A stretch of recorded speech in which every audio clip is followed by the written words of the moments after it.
بسم اللہ الرحمن الرحیم۔ الحمدللہ اس وقت حرم شریف میں موجود ہوں اور اللہ کریم نے پھر سے کرم کیا اور آج پھر سے اللہ کریم نے مجھے عمرہ کی سعادت بخشی۔ دعا ہے اللہ کریم میرے یہ طواف کرنے، سعی کرنی، سجدے کرنے اپنی بارگاہ میں قبول فرمائے۔ تو یہاں سے میں آپ کو بتاتا چلوں گا کہ کیا کسی دوسرے کی طرف سے عمرہ کر سکتے ہیں، تو مسئلہ سن لیں یہ جی۔ ہاں، عمرہ کسی کی طرف سے بھی آپ کر سکتے ہیں، کیونکہ عمرہ کرنا کوئی فرض، واجب، سنت، مستحب کیا ہے یہ کسی کو پتہ ہی نہیں ہے مسائل کا، بس خود سے ہی مفتی بنے بیٹھے ہیں کہ ایک دوسرے کی طرف سے عمرہ نہیں ہو سکتا، فلاں کی طرف سے عمرہ نہیں ہو سکتا۔ لیکن آئیے سب سے پہلے یہ جانیے تو صحیح کہ عمرہ کرنا کیا ہے، فرض ہے، واجب ہے، سنت ہے، کس لیے عمرہ کیا جاتا ہے۔ حالانکہ شرعی اعتبار سے حج کرنا صاحب استطاعت پر فرض ہے، ہر کسی پر بھی نہیں۔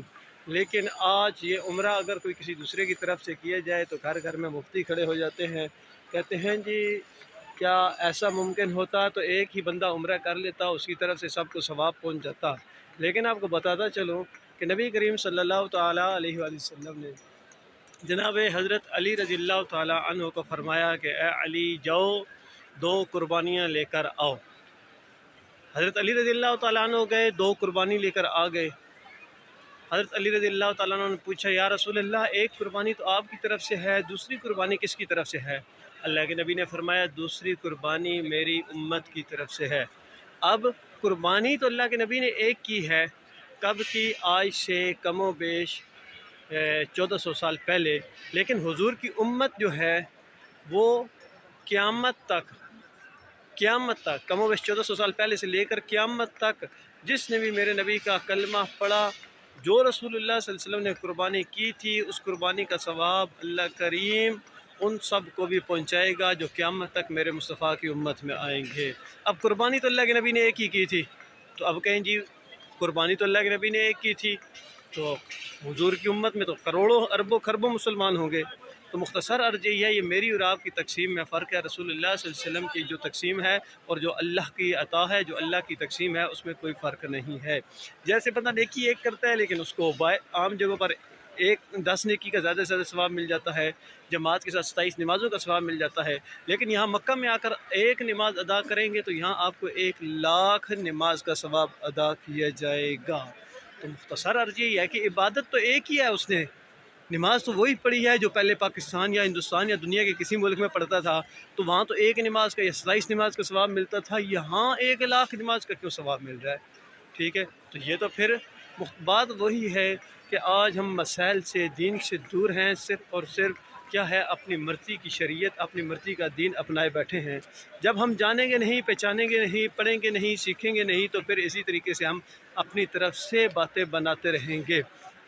تو اب آپ کو مزید بتاتا چلوں کہ اب حضور علیہ السلام کی امت میں سے اگر کوئی امتی حضرت آدم سے لے کر آج تک کسی کے لیے جو دنیا سے چلے گئے ان سب کے لیے بھی عمرہ کر سکتا ہے، اور جو زندہ ہیں ان کے لیے بھی عمرہ کر سکتا ہے، کیونکہ عمرہ کرنا کوئی فرض نہیں ہے۔ پھر بتا رہا ہوں، عمرہ ایک صدقہ ہے جب کسی دوسرے کی طرف سے کیا جاتا ہے۔ جیسے گھر میں آپ کچھ صدقہ دیتے ہیں، کوئی آپ کسی کے آزمائش سے اس کو نکالنے کے لیے صدقہ کرتے ہیں، تو عمرہ بھی ایسے ہی ایک صدقہ ہے۔ جب آپ کسی کے ساتھ بھلائی کرنا چاہتے ہیں، اس کو کسی آزمائش سے نکالنا چاہتے ہیں، تو آپ عمرہ کریں گے تو اللہ کریم کی بارگاہ میں دعا کریں گے کہ یا اللہ فلاں کی طرف سے میں عمرہ کر رہا ہوں، اس کا پورا ثواب اس کو پہنچا، اس کی زندگی میں برکت عطا فرما، اس کو آنے والی آزمائش سے، تکلیفوں سے محفوظ فرما۔ جیسا کہ آج میں نے عمرہ اپنی بہن کے لیے کیا، اس سے پہلے اپنے والدین کے لیے، اپنے دادا جان کے لیے، دوستوں کے لیے، کافیوں کے لیے کیا۔ مختصر عرض یہی ہے کہ آج آپ سبھی کو بھی یہی کہوں گا کہ گھر میں بیٹھے مفتی نہ بنے، جب کسی مسئلے کا علم نہ ہو تو کسی مفتی سے معلومات حاصل کر لیا کریں۔ اللہ کریم میرا اور یہاں جتنے مہمان آئے ہیں سب کا عمرہ کرنا اپنی بارگاہ میں قبول فرمائے۔ جو مجھ گنہگار کو سن رہے ہیں اللہ کریم ان کو بھی عمرہ کرنے کی سعادت نصیب فرمائے۔